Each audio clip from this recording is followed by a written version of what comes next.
然后呢，长生查日下的长生12宫，这个原来是没有，但是后来越来越认识到这个问题的重要性。譬如起卦之日，日辰为戊申，起卦之日，日辰为戊申，则本卦之爻与支卦之爻，你看，比如说木在申是绝，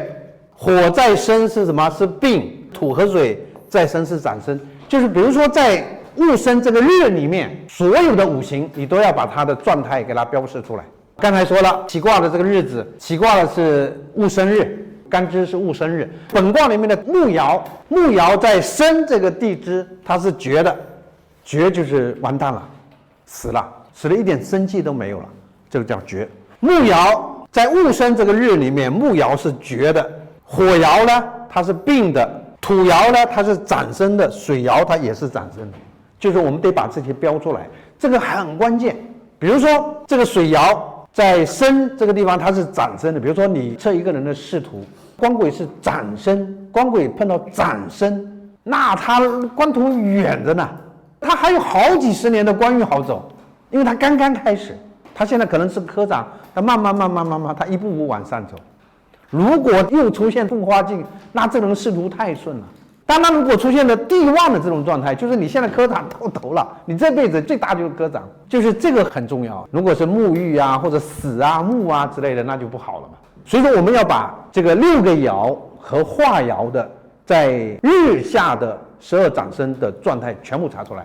每一个都不能落下，这是日下的12长生，这个非常关键。然后再来月下的生旺木绝，日下要把所有的状态都查出来，12长生都要查出来，月下只要生旺木绝，这个也是古人，甚至有的人这个都不查，月下的生旺木绝都不查。月下的生旺木绝对于事情没有太大的影响，但是我认为我自己根据我自己的经验，就是生旺木绝还是知道一下好，就不妨查一查，它没什么坏处。因为月代表什么呢？代表一直以来的状态，日才是当下的状态，日才是新鲜的当下的这种状态。如果你一直以来的状态很好，当下不好，那也是不好。如果你一直以来状态不好，当下好，那也是好。我们做一个参考，把这个月下的这个生旺木绝做一个参考。譬如说起卦的月是申月，则本卦之爻与支卦化爻，木绝水与土长生。凡是木的爻就绝，凡是水和土的就长生，其他的不要看了，因为它这个地旺宫啊什么没有出现，就月下只要查生旺木绝就可以了。然后呢，查动化爻下的生旺木绝，就动爻和化爻它也会有生旺木绝，就是进爻看看进爻是不是生旺于动爻，就动爻为寅申巳亥的时候，先看动爻是不是这个寅申巳亥。卦里面先看一下我的动爻，比如说我一个动爻或者2个动爻，动爻里面有没有寅申巳亥，有寅申巳亥那才查这个进生于动，没有寅申巳亥就不用查了。动生于化也是这样，看看化爻里面有没有寅申巳亥，有寅申巳亥才来查，没有寅申巳亥就不用查。另外一个大家知道化爻跟动爻这2个，比如说我这个卦跟这个卦，这是动爻吧，化爻只能跟自己的动爻发生作用啊。比如说这个爻可以长生于它的地支，不能够说这个地方也长生到它那里去，就化爻只能跟自己在同一个爻位上的这个爻发生作用，就只能跟自己的化爻产生作用，就是动生于化。一个是静生于动，一个是动生于化。静就是静爻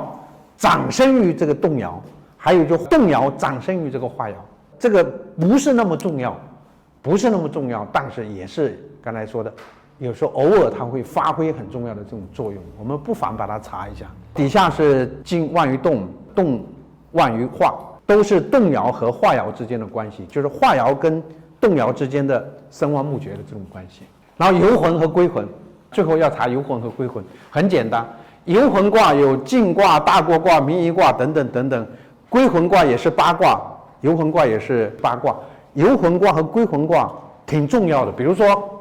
它跟那个6冲卦、6合卦是有一点类似啊。比如说你要断，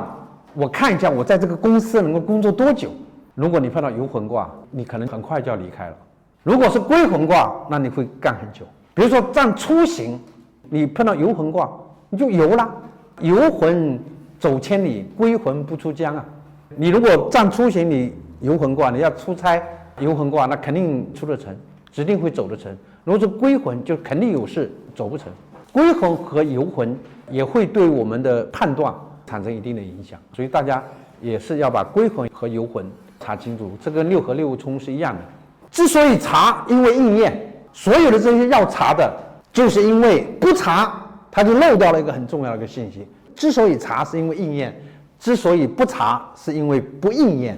我们有很多东西可以查，要查的项目很多，但是为什么那些不查了呢？就是因为几百年来它都没有应验。这个所谓应验即有影响，所谓不验即无影响，或者影响极小，可以忽略不计。就是当前的这一张几张图应该是比较完整的了，甚至其中有一些东西不是很有必要，但是我也给它列进去，就是不妨看看，给我们的断卦做一个参考。